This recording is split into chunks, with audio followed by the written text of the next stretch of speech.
지금은 이제 해약금과 위약금 조항의 차이점과 그 효력에 대해서 우리가 해약금과 또는 이제 위약금 조항의 차이다. 또는 계약의 해제와 해제의 차이점 이런 부분도 뭐 큰 이제 여러분이 잘 아셨을 것 같습니다. 제가 이제 누차 설명드려요. 그러나 그 다음에 해약금과 위약금의 조항의 차이점 같은 건 우리가 자세히 알아야 되는데 그 부분에 대해서 제가 이제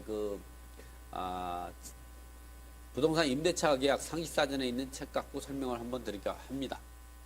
자, 이와 같이 해약금과 위약금 조항의 차이점과 그 효력은 해약금과 위약금 조항에 대한 오해와 진실 이런 부분이죠. 첫 번째는 해약금과 위약금 조항에 대한 오해와 진실. 해약금 조항은 이와 같이 이제 해약금 조항은 계약이 이행에 착수하기 전에 해약을 원하는 계약 당사자가 스스로 계약을 해약금을 지급하고 계약을 임의대로 해제할 수 있는 조항입니다. 계약을 깨는 걸 말하는 거죠. 우리가 계약이 이행되기 전에 계약 당사자가 스스로 계약금을 포기하고 또는 계약금의 배액을 지급하고 계약을 깨는 걸 우리가 계약이 해제라고 그랬죠. 그 다음에는 그래서 계약 위반에 따른 손해배상을 미리 약정하는 위약금 조항은 전혀 다른 거죠. 그런데 해약금 조항만 있는 경우에도 계약을 위반하면 계약금 상당히 손해를 배상해야 된다는 오해를 하고 있는 분들이 많습니다. 우리가 이제 보면 보통의 여러분이 부동문자로 되어 있는 내용들은 해약금에 관한 규정이죠. 계약을 해제했을 때 그 상대방은 그 계약금 상당에 대해서 손해배상을 청구할 수 있다. 이런 내용들이 있죠. 이것은 위약금 조항으로 인정받으려면 그러한 부동문자로 되어 있는 내용이 설령 이 계약 이행 이후에 발생한 계약 이행 이후에 법정 해제가 됐을 때 계약을 깼을 때 이런 위약금 조항은 전혀 다른 거죠. 그러면 이렇게 우리가 이제 보면 제가 한번 판서를 해가면서 설명을 한번 드리죠. 이와 같이 이제 보면 이런 경우는 도대체 아무리 우리가 이 주장을 하고 아무리 해도 굉장히 어렵습니다. 왜냐면 계약 자체가 계약이라는 말이 나오면 여러분 머리가 막 그냥 복잡해지죠. 막 그냥 어지러워요. 계약은 그래서 여러분이 계약에 대한 내용들은 머리에 두고 있습니다. 한번 배우면 평생 써먹는 게 계약이죠. 계약이나 이런 법적이라든가 이 법 같은 건요. 제일 잘 써먹는 사람들이 변호사분들인데 그분들이 공부를 많이 할 것 같죠? 그렇지 않습니다. 왜 그러냐면 그 법이 같은 경우 그렇게 자주 바뀌는 게 아니거든요. 그걸 갖고 계속 한번 사법고시부터 합격하고 나면 평생 써먹는 거죠. 그래서 그런 부분들 같은 경우는 여러분들도 이렇게 계약 같은 것도 원리를 잘 알고 나면 제가 이제 여태까지 이제 한 57개 사례까지 이제 했지만 그런 내용을 잘 동영상 갖고 유튜브 동영상 갖고 자꾸 들으시면요. 여러분도 이 계약에 대해서 틀 겁니다. 이 계약에 대해서 여러분들이 한 2, 3개월만 투자하면 전문가가 될 수도 있죠. 그거 한번 전문가가 되면 평생 동안 써먹을 수 있는 거죠. 그런 이 2-3달 공부하는 걸 게을리해서는 안 되는 거죠. 자, 어쨌든 계약이라는 거는 계약이라는 거는 어떻게 계약이 성립 요건과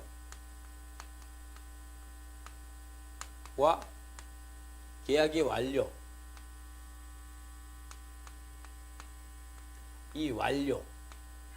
이렇게 진행돼 계약이 성립 요건과 계약의 완료까지 이렇게 진행되는 거죠. 계약이 어떻게 성립되나요? 우리가 이런 계약이 성립 요건을 모르고 해약금, 위약금 이런 것도 얘기한다는 자체가 너무 제가 누차 설명하지만 이 반복적으로 설명해 주는 이유는 여러분이 반복적으로 알아서 여기에서만큼은 더 이상 이제 혼란스러워하지 말라는 얘기죠. 계약은 어떻게 성립하느냐? 계약 당사자 간에 의사의 합치가 있으면 되는 겁니다. 그러니까 설령 구두로 계약하고 계약서를 작성하지 않아도 되는 거죠. 의사의 합치입니다. 이번에는 그러면 계약 당사자 의사의 합치만 있으면 서로 다툴 수가 있죠. 아니 어저께 거래 관계에서 이거 해주기로 했는데 그 다음 날은 내가 언제 그랬냐고 하는 사람들이 오리발 내미는 사람 많죠.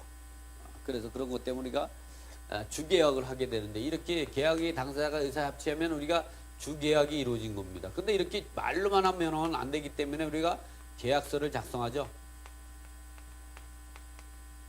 이 계약서 작성 행위를 우리가 주계약이라고 하죠. 이 계약서를 작성하고 나가지고 그 다음에 하는 게 계약금 계약을 하죠. 뭐 계약금 계약이 별거 아니고 계약금은 지급하는 거 말하는 겁니다. 계약금 계약을 하고, 이건 계약금 지급. 이 계약금 지급도 일부 지급할 수도 있고, 일부 지급하냐, 전부 전액 지급하냐, 이거에 따라서 전액 지급을 해야만이 계약금 계약이 완료되는 겁니다. 계약금 계약이 완료되지 않으면 해약할 수가 없습니다. 자, 그 다음에 이제 중도금, 잔금. 이 잔금은 잔금 플러스 주택 인도. 인도는 동시행 관계에 있습니다. 이렇게 동시행으로 잔금 지급과 주택 인도 받으면 계약이 완료가 되는 거죠. 계약이 완료. 그래서 이렇게 계약이 완료는 이렇게 해야 계약이 완료된다. 계약이 성립 요건은 이렇게 하면 계약이 성립 요건이 된다. 이렇게만 되면 돼. 계약금 지급하지 않으면 계약은 성립된 겁니다. 쉽죠? 이렇게 쉽게 설명할 수가 있는 거지. 이렇게 쉽게 설명하는 건 쉽지 않죠. 그러면 우리가 이제 이번 강의 시간에 얘기하는 해약금과 위약금에 대해서 한번 좀 설명을 드리겠습니다. 이렇게 이 기본이 된 다음에, 해약금이라는 건 민법 640조인가요? 640조가 맞고 640조에 있는 내용인데요. 뭐냐면 이렇게 계약이 여기서 중도금 지급부터 계약이 완료되기, 완료되는 이런 상태를 우리가 계약이 이행 단계라고 하죠. 계약 이행 단계 또는 계약 이행 착수. 착수 후 계약 완료 전까지, 잔금 지급과 주택 인도 받을 때까지, 이거를 우리가 계약 이행이 착수 후 계약이 완료라고 해요. 근데 여기서 뭐라면은 이제 여기서 요 단계 계약이 효력이 반사 주계약을 하고 중도금을 지급하기 전에는 우리가 계약 이행이 착수 전, 계약 이행 착수 전이라고 하죠. 이번에 한문으로 좀 써보겠습니다. 착수 전. 한문 어렵다고요? 그러면 착수 전.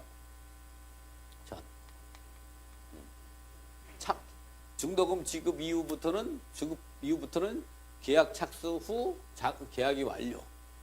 이렇게 계약이 중도금 지급하기 전에는 계약이 착수하기 전, 계약 중도금을 지급 이후부터는 계약이 착수 이후부터 계약이 완료까지를 말하는 거죠. 계약이 착수하기 전에, 제약계에 착수하기 전에 이와 같은 계약금 계약을 했죠. 계약금 계약. 이 계약금을 해약금으로 지급하고, 이거 민법 제 640조에 의하면 이 조항이 맞을 겁니다. 틀리더라도 법조항이 틀려도 용서해 주세요. 민법 640조에 의해서 해약금 계약 당사자는, 그러니까 그 매도인이나 매수인이나 임차인 같은 경우는 돈을 지급했으니까 그 계약금을 포기하고 스스로 계약 해지사를 밝히면서 계약금을 포기하고 계약을 깰 수가 있는 거죠. 그러나 그 상대방인, 즉 돈을 받은 사람은 돈 받은 건 돌려줘야죠. 그래야 무효가 돈 받. 그리고 그 받은 돈만큼은 또 손해배상금으로 줘야지, 해약금으로 지급해야죠. 그래서 배액을 지급한다는 거죠.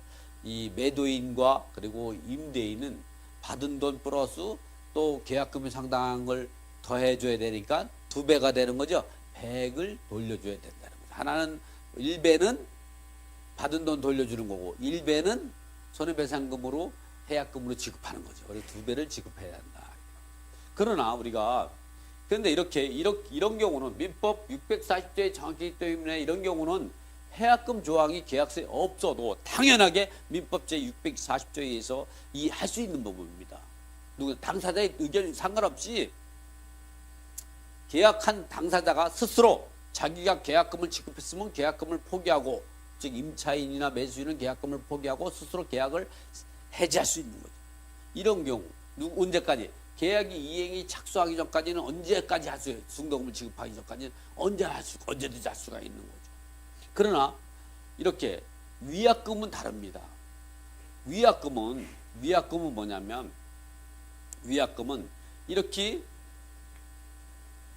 이렇게 계약이 이행이 착수하기 전이나 계약이 이행이 착수 이후 계약이 완료되기 전까지 이 계약을 깨게 되면, 해지 상대방이 하게 되면 계약을 깨는 사람을 우리가 누구냐? 채무자라고 합니다. 계약을 위반한 사람을 우리가, 계약을 깨는 사람을 채무자. 이미 많이 설명드렸죠. 계약을 위반하지 않은 그 계약을 깬 사람의 상대방은 채권자. 채권자는 채무자에게 손해배상 청구를 할 수 있는 권리를 가지고 있기 때문에 이 계약을 깨므로 인해서 채권자에게 손해를 발생하고, 채권자는 채무자에게 손해배상을 청구할 수 있는 이런 관계에 있기 때문에 채권자, 채무자라는 표현을 쓰죠. 우리도 법률 전문가는 아니지만 채권자, 채무자 정도 용어를, 채권자는 계약을 위반한 사람, 하지 않은 사람, 채무자는 계약을 위반한 사람.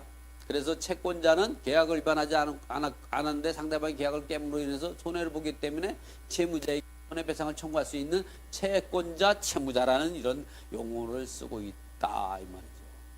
그런데 중요한 거는 뭐냐면, 해약금은 이렇게 당연하게 이 계약이 이행이 되기 전에 민법 640조에 의해서 스스로 계약을 해제 의사를 표시하면서 계약금을 해약금으로, 또는 그 상대 이제 그 임대인이나 매도인 같은 경우는 계약금의 배액을 이제 지급함으로써, 해약금을 지급하면서 계약을 깰 수 있다. 이것을 해약금이라 하는데, 그런 해약금 조항은 이 계약서에 없어도 되는 겁니다. 그러나 위약금 조항은 다른 거죠. 위약금 조항은 뭐냐면, 이 계약이 이행이 되기 전부터 계약이 완료되기 전까지 계약을 깨게 되면 그 계약을 깬 사람은, 즉 채무자는, 즉 계약을 깨지 않은 채권자에게 손해배상금으로 얼마를 지급하겠다. 아예 아니면 계약금 상당의 금액을 지급하겠다. 아니면 계약금의 2배를 지급하겠다. 아니 금액으로 5천만 원을 지급하겠다. 아니면 1억을 지급하겠다. 이렇게 명시하는 걸 바로 위약금 조항이라고 하는 거죠. 위약금 조항이라고. 그래서 이러한 내용을 한 번 더 제가 이제 여러분한테 책으로 설명을 보죠. 그런데 여러분이 이런 걸 오해를 하지 마는 게, 그러면 계약서에 보면 부동문자로 되어 있는 게 있죠. 인쇄대에 나오는 거. 거기에 보면 해약금 조항도 있고 위약금 조항이 나와 있는 경우가 많죠. 이렇게 그런 내용에 대해서 설명을, 표준계약서, 문방구에 있는 계약서 있죠. 그런 계약서에 부동문자로 인쇄되어 있는 위약금 조항이 효력이 있을까, 이런 거에 대해서 법원이 판단이 나와 있습니다. 표준계약서상 계약금 상당의 위약금 약정이 부동문자로 인쇄되어 있는 경우 계약을 위반하면 계약금 상당의 손해를 보게 되는 것이 일반적인 관례로 되어 있다. 하지만 계약 당사자가 계약 당시 위약금 조항에 대해서 합의한 바가 있었느냐, 합의가 없이 본인도 모르게 계약서에 부동문자로 합의가 이루어진 것으로 작성되어 있는 것이냐에 따라 다툼이 발생할 수 있고, 이런 경우 나는 그러한 그 부동문자로 되어 있는, 인쇄로 되어 있어서 그 부동문자로 되어 있는 위약금 조항을 그 확인도 안 해봤고 그냥 도장 찍으라 해서 도장 찍었다. 그렇기 때문에 위약금 조항은 인정할 수 없다. 이렇게 되면 다툼이 생긴다면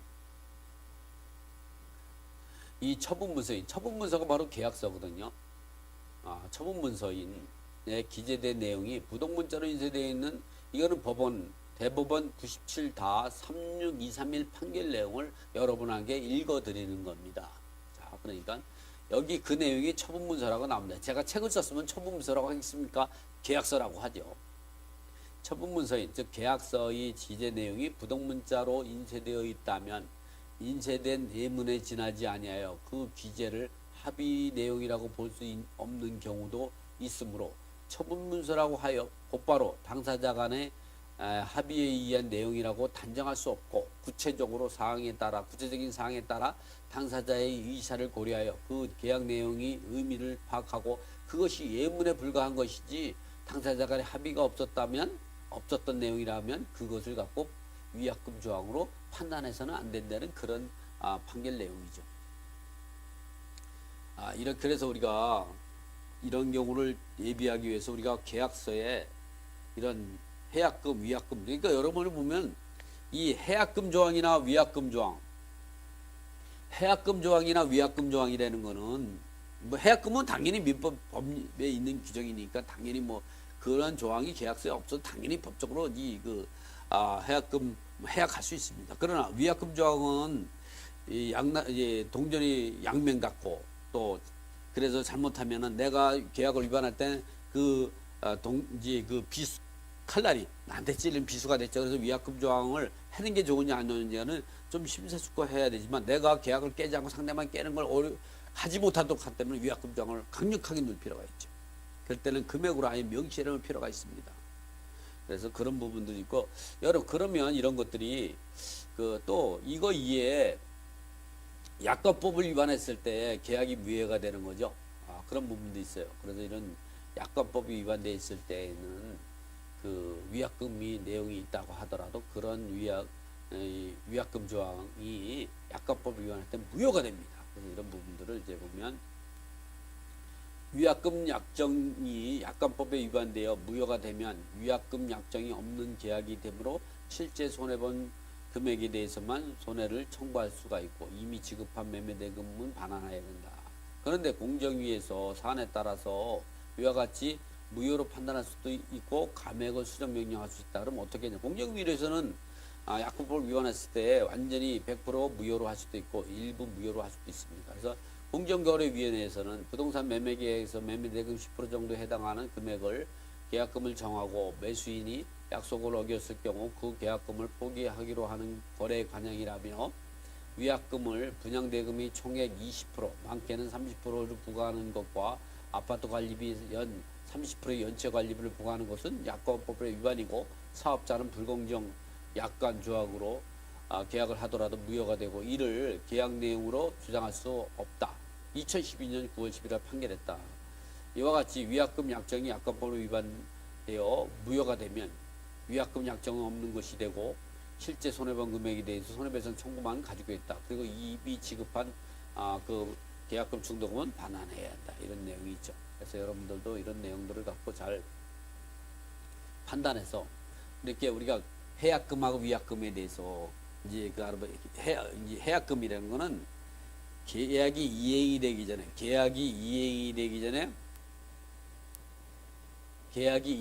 전에 계약 당사자 누구든지 자기 스스로 자기가 지급한 거 또는 지급을 받은 사람은 배액을 지급하고 계약을 깰 수 있는 거죠. 그는 민법에 640조에 있기 때문에 그러한 해약금 조항이 없어도 당연히 주장할 수 있는 거죠. 그럼 위약금 조항은 위약금 조항이 없으면 주장할 수가 없어요. 그 위약금 조항이 없고 계약이 깨졌다. 그랬을 때는 위약금을 받을 수가 없고 손해배상 청구해야 되는데 그런 손해배상 이주 책임은 그 KC056508님 추천 감사합니다. 감사합니다. 추천해 주셔서. 자, 이렇게 해약금과 위약금 조항에 대해서 차이점에 대해서 그 차이점과 그 효력에 대해서 알아봅니다.